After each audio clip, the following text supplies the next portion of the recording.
Hello everyone, my name is Hattie Redden, and defining plagiarism would be using someone else's work or ideas without giving them any credit or trying to pass it off as your own. This is super important to make sure that you orally cite every single one of your sources, either if that's in an academic project, a career-driven project, any kind of presentation or speech that you might be doing in the future.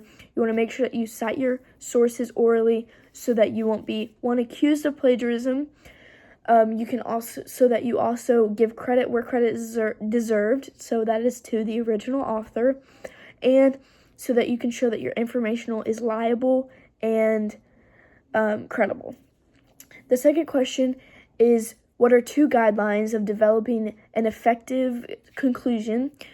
So the first thing would be to summarize your main points, or what you want the listeners or audience to take from whatever you're trying to say. So like the key points, in other words, you want them to understand, so you want to restate everything that you might have stated further or earlier into the speech.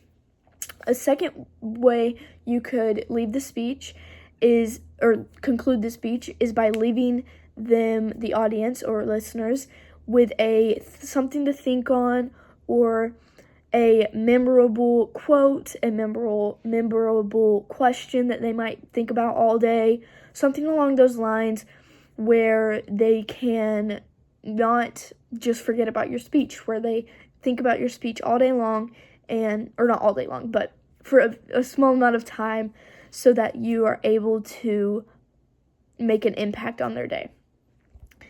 The organizational pattern that works best for your topic really depends on whatever topic you're going to be doing.